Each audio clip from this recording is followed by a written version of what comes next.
Morning friends. आज मैं फिर आप लोगों के लिए एक नया वीडियो लाया हूँ। आज पढ़ाने वाला हूँ संसदीय शासन व्यवस्था। अब देखिए दोस्तों, इसके पहले मैं संविधान के ऊपर कुछ लेक्चर बना चुका हूँ दोस्तों, कुछ वीडियो बना चुका हूँ। अगर आपने पुराने वीडियो नहीं देखे हो तो डिस्क्रिप्शन बॉक्स में लिंक दी हुई है, वहां जाकर पुराने वीडियो देख सकते हैं। अब देखिए दोस्तों, टॉपिक स्टार्ट करते हैं, भारतीय संसदीय व्यवस्था। अब देखिए, भारतीय संसदीय व्यवस्था हमने ब्रिटिश संसदीय व्यवस्था के समान ही लिए, मतलब ब्रिटेन से हमने भारतीय संसदीय व्यवस्था को लिया है। अब देखिए, अनुच्छेद 74 और 75, अनुच्छेद 74 और अनुच्छेद 75 में भारत में संसदीय शासन व्यवस्था की व्यवस्था की गई है। अनुच्छेद 74 के तहत राष्ट्रपति को कार्य करने के लिए एक मंत्रिपरिषद होगी। मंत्रिपरिषद की सलाह के अनुसार ही राष्ट्रपति कार्य करेगा, और उस मंत्रिपरिषद का प्रमुख कौन होगा? तो प्रधानमंत्री होगा दोस्तों। अनुच्छेद 75 में राष्ट्रपति प्रधानमंत्री की नियुक्ति करेगा और प्रधानमंत्री की सलाह पर अन्य मंत्रियों की नियुक्ति करेगा दोस्तों। अब देखिए, भारतीय संसदीय व्यवस्था की विशेषताओं की बात करें तो क्या क्या है भारतीय संसदीय व्यवस्था की विशेषता? सबसे पहली विशेषता है भारतीय संसदीय शासन व्यवस्था की नाम मात्र व वास्तविक कार्यपालिका। अब देखिए, भारतीय शासन व्यवस्था में नाम मात्र की कार्यपालिका है और वास्तविक कार्यपालिका है। अब नाम मात्र की कार्यपालिका के रूप में राष्ट्रपति कार्य करते हैं और वास्तविक कार्यपालिका के रूप में प्रधानमंत्री कार्य करते हैं।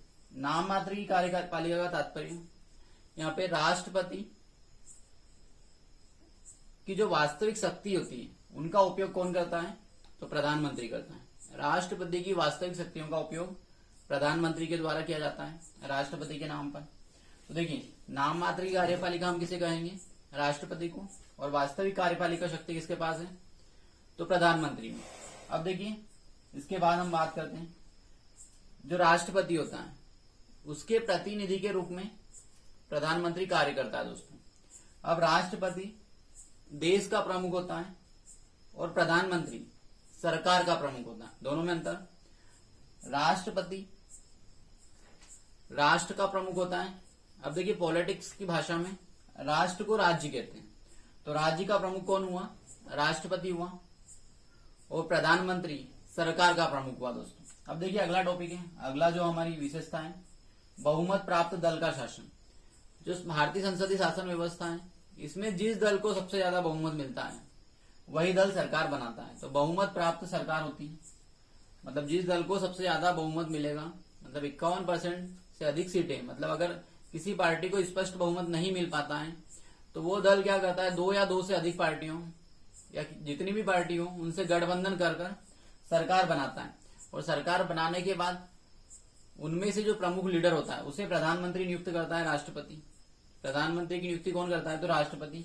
तो बहुमत प्राप्त दल का शासन, जब तक उस पार्टी के मुखिया को संसद के सदन से बहुमत मिला है तब तक वो सरकार में रहेगा। फिर उसके बाद अगर उसको बहुमत नहीं मिलता है, अगर वो बहुमत साबित नहीं कर पाता है तो उसे अपने पद से त्याग पत्र देना पड़ता है दोस्तों। इसके बाद देखिए आगे, सामूहिक उत्तरदायित्व। तो जो भारतीय मंत्रिपरिषद है, मतलब जो संसदीय मंत्रिपरिषद है, अनुच्छेद 75 के तहत सामूहिक रूप से उत्तरदायी है। अगर किसी एक मंत्री के विरुद्ध अविश्वास प्रस्ताव पारित कर दिया जाए तो संपूर्ण मंत्रिमंडल को एक साथ त्यागपत्र देना पड़ता है। इसलिए कहा जाता है कि मंत्रिमंडल एक साथ तैरता और एक साथ डूबता है। तो सामूहिक उत्तरदायित्व है भारतीय संसदीय शासन व्यवस्था में। और सामूहिक उत्तरदायित्व के तहत जो मंत्रिपरिषद होती है वो लोकसभा के प्रति उत्तरदायी होती है। दोस्तों, ये क्वेश्चन कई बार पूछा गया है एग्जाम में। मंत्रिपरिषद सामूहिक रूप से किसके प्रति उत्तरदायी होती है? तो मंत्रिपरिषद सामूहिक रूप से लोकसभा के प्रति उत्तरदायी होती है, ना कि राज्यसभा के, अनुच्छेद 75 के तहत। ठीक है दोस्तों। इसके बाद देखिए, राजनीतिक एकरूपता। अगला क्या है हमारा? राजनीतिक एकरूपता। चाहे जिस भी पार्टी की सरकार हो उसके कितने भी घटक दल हो, मतलब उस पार्टी ने कितने भी दलों से गठबंधन करके सरकार बनाई हो, वो स्वयं पार्टी और जो उसके घटक दल हैं, जो उसके सहयोगी दल हैं, जिन्होंने उसे समर्थन किया है, सभी दल एक राजनीतिक इकाई के रूप में कार्य करेंगे। ऐसा नहीं कि सभी का एक मुद्दे पर अलग अलग विचार हो। सभी पार्टी राजनीतिक रूप से, जिन जिन पार्टियों ने उस पार्टी को समर्थन दिया है वो सभी पार्टी राजनीतिक एकरूपता के रूप से कार्य करेगी दोस्तों। इसके बाद देखिए आगे बढ़ते हैं, दोहरी सदस्यता। अब देखिए दोहरी सदस्यता किस प्रकार से है, तो कार्यपालिका और व्यवस्थापिका, कार्यपालिका और व्यवस्थापिका।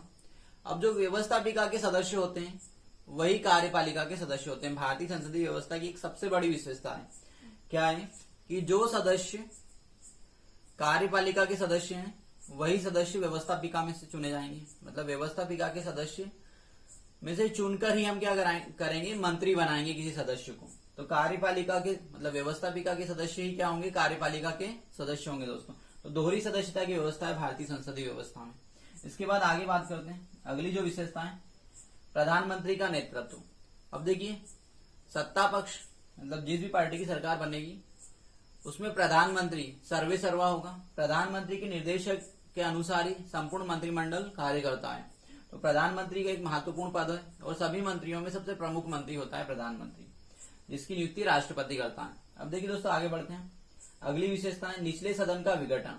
अब भारतीय संसदीय व्यवस्था की सबसे बड़ी विशेषता है कि भैया अगर निचला सदन मतलब लोकसभा अगर विघटित हो जाए तो संपूर्ण मंत्रिमंडल भी विघटित हो जाता है। ठीक है, अगर कोई प्रधानमंत्री पद पर है और वो बहुमत साबित नहीं कर पाता है, उसकी सरकार गिर जाती है, तो संपूर्ण मंत्रिमंडल विघटित हो जाता है। निचले सदन का विघटन मतलब अगर निचला सदन विघटित हो गया, प्रधानमंत्री की सलाह पर राष्ट्रपति निचले सदन को विघटित कर सकता है उसके कार्यकाल 5 वर्ष के कार्यकाल के पहले भी। अगर उसका विघटन हुआ तो संपूर्ण मंत्रिमंडल विघटित हो जाएगा दोस्तों। इसके बाद देखिए आगे बढ़ते हैं, अब भारतीय संसदीय व्यवस्था के गुण। अब भारतीय संसदीय व्यवस्था के क्या क्या गुण हैं, तो पहला है कार्यपालिका एवं विधायिका में संबंध। भैया कार्यपालिका और विधायिका में संबंध, तो जो कार्यपालिका और विधायिका है दोनों आपस में जुड़े हुए हैं दोस्तों। इसके बाद अगली विशेषता है उत्तरदायी सरकार। उत्तरदायी सरकार मतलब जो सरकार होगी वो लोकसभा के प्रति उत्तरदायी होगी। मतलब जो सरकार है मतलब जो मंत्री परिषद है वो लोकसभा के प्रति उत्तरदायी है। मंत्री परिषद लोकसभा के प्रति उत्तरदायी होती है, इसलिए उत्तरदायी सरकार का संसदीय शासन व्यवस्था होता है। अगर किसी एक मंत्री के विरुद्ध अविश्वास प्रस्ताव पारित कर दिया जाए तो सभी मंत्रियों को त्यागपत्र देना पड़ता है, इसलिए मंत्रिपरिषद एक साथ तैरता और एक साथ डूबता है। व्यापक प्रतिनिधित्व दोस्तों, इसमें देश के सभी समुदायों का प्रतिनिधित्व शामिल होता है, इसलिए व्यापक प्रतिनिधित्व की व्यवस्था की गई है भारतीय संविधान में। वैकल्पिक सरकार। अब भैया भारतीय जो संसदीय व्यवस्था है उसकी सबसे बड़ी विशेषता यह है कि वैकल्पिक सरकार की व्यवस्था है। वैकल्पिक सरकार मतलब क्या, अगर कोई सरकार ठीक से कार्य नहीं करती है तो 5 वर्ष का जो उसका कार्यकाल है उसके पहले वो सरकार गिर जाती है और दूसरी सरकार चुनकर आती है। मतलब चुनकर क्या, विपक्ष का जो नेता होता है वो सरकार बना सकता है तो बना ले। तो यहाँ पर दूसरी सरकार वैकल्पिक सरकार की व्यवस्था भी की गई है। अगर कोई पार्टी ठीक से या जो भी सत्ता पक्ष है वो ठीक से कार्य नहीं कर रहा है तो उसकी सरकार 5 वर्ष के पहले ही गिर जाती है और नई वैकल्पिक सरकार चुनकर आती है। अब देखिए भारतीय संसदीय शासन व्यवस्था की कुछ दोष भी हैं, सारे गुण ही नहीं है, भारतीय संसदीय शासन व्यवस्था में कुछ दोष भी हैं। अस्थिर सरकार। अब देखिए संसदीय शासन व्यवस्था का सबसे बड़ी समस्या या सबसे बड़ा दोष है अस्थिर सरकार। अस्थिर सरकार इस प्रकार से कि कई बार जो संसद सदस्य होते हैं उनकी खरीदी बिक्री होती है या दल बदल की समस्याएं पैदा होती है, जिसके कारण सरकार स्थिर नहीं बनी रहती कि वो 5 साल पूरे कर पाए। कई बार भारतीय सरकार मतलब भारतीय संसदीय शासन व्यवस्था में कई ऐसे प्रधानमंत्री हुए जिनकी सरकार 5 वर्ष का कार्यकाल पूरा नहीं कर पाई, पूर्ण बहुमत होने के बाद भी बीच में ही सरकार गिर जाती है। तो संसदीय शासन व्यवस्था का सबसे बड़ा दोष है दोस्तों अस्थिर सरकार। इसके बाद अगला जो दोष है नीतियों का निश्चितता का अभाव। अब भैया सरकार ही जब 5 वर्ष का कार्यकाल पूरा नहीं कर पा रही है तो उस सरकार ने जो नीति बनाई होगी वो क्या 5 वर्ष पूरा कर पाएगी, आगे वाली सरकार उसे चला पाएगी। तो नीति में का कोई निश्चितता का अभाव नहीं होता कि नीति कभी भी कोई सी भी सरकार आ जाए वो खत्म कर सकती है। जैसे मोदी जी आए तो मोदी जी ने योजना आयोग को समाप्त कर दिया और इसके स्थान पर नीति आयोग ले आए। ऐसी कई योजनाएं जो एक सरकार लाती है और दूसरी सरकार समाप्त कर देती है। तो नीतियों में निश्चितता का अभाव हमेशा बना रहता है। इसके बाद देखिए दोस्तों अगली जो समस्या है इसमें मंत्रिमंडल की निरंकुशता। अब भैया जो सत्ता पक्ष में कुछ मंत्री जो रहते हैं उनका ही पार्टी के ऊपर और नीतियों के ऊपर सर्वे सर्वा होता है दोस्तों। मतलब जो सरकार चुनी जाती है, जो मंत्री परिषद होता है, उसमें कुछ मंत्री होते हैं जिनका बहुत ज्यादा वर्चस्व होता है और उन्हीं के निर्णयों के आधार पर पूरी सरकार चलाई जाती है। तो उन मंत्रियों में निरंकुशता आ जाती है सरकार के अंदर। इसके बाद देखिए शक्ति पृथक्करण का अभाव। भैया भारतीय संसदीय व्यवस्था का एक सबसे बड़ा दोष शक्ति पृथक्करण का अभाव है। शक्ति पृथक्करण का अभाव किस प्रकार से, कार्यपालिका, व्यवस्थापिका और न्यायपालिका कई बार एक दूसरे के क्षेत्र में जाकर कार्य करती है। तो ये शक्ति पृथक्करण के सिद्धांत का अभाव होता है, जिसे यूएसए में स्पष्ट रूप से शक्ति पृथक्करण के सिद्धांत का पालन किया जाता है। दोस्तों आप इसका स्क्रीनशॉट ले लें, आपने ले लिया होगा दोस्तों स्क्रीनशॉट। अब आगे बढ़ते हैं। भारतीय संसदीय व्यवस्था और ब्रिटिश संसदीय शासन व्यवस्था में क्या क्या समानता है। अब देखिए भिन्नताएं, समानताएं तो नहीं पूछी जाती है। एमपीपीएससी यूपीएससी में भारतीय संसदीय व्यवस्था और ब्रिटिश संसदीय व्यवस्था में क्या असमानता है, ये क्वेश्चन कई बार पूछा गया दोस्तों। समानताएं तो जो हमारे यहाँ पर है वही ब्रिटेन में होगा। अब देखिए भारत ने संसदीय शासन व्यवस्था कहाँ से ली है, तो ब्रिटिश संसदीय शासन व्यवस्था को लिया है हमने। अब भारतीय शासन व्यवस्था और ब्रिटिश संसदीय शासन व्यवस्था में कई चीजें अंतर, दोनों में अंतर है। तो देखिए सबसे पहला अंतर तो क्या है भैया, सबसे पहला अंतर तो ये है कि जैसे भारत में जो प्रधानमंत्री होता है, प्रधानमंत्री लोकसभा से भी चुना जा सकता है और राज्यसभा से भी चुना जा सकता है। दोनों सदनों में से किसी भी सदन के व्यक्ति को हम प्रधानमंत्री बना सकते हैं। जबकि ब्रिटिश संसदीय शासन व्यवस्था की विशेषता यह है कि भैया वहां पर हाउस ऑफ कॉमन्स मतलब निम्न सदन से ही व्यक्ति को क्या बनाया जाएगा, प्रधानमंत्री। जबकि भारत में कोई व्यक्ति दोनों सदन में से किसी भी सदन का सदस्य होता है तो प्रधानमंत्री बन सकता है। जबकि ब्रिटेन में क्या व्यवस्था है कि हाउस ऑफ कॉमन्स से ही उस व्यक्ति को निर्वाचित होकर आना चाहिए, तभी वो प्रधानमंत्री बन पाएगा, अन्यथा नहीं बन पाएगा। तो पहला अंतर हुआ। अब देखिए दोस्तों, इसके अलावा भारत में ये भी व्यवस्था है कि कोई व्यक्ति किसी भी सदन का सदस्य नहीं है तब भी प्रधानमंत्री बन सकता है, परंतु उसे 6 महीने के अंदर या तो लोकसभा या राज्यसभा की सदस्यता लेना होती है दोस्तों, नहीं तो उसकी प्रधानमंत्री का कार्यकाल समाप्त हो जाएगा, मतलब वो आगे पद पर नहीं बना रह सकता। इसके बाद अगला अंतर है भारतीय संसदीय व्यवस्था और ब्रिटिश संसदीय व्यवस्था में छाया कैबिनेट। छाया कैबिनेट ये व्यवस्था भारतीय संसद में नहीं है।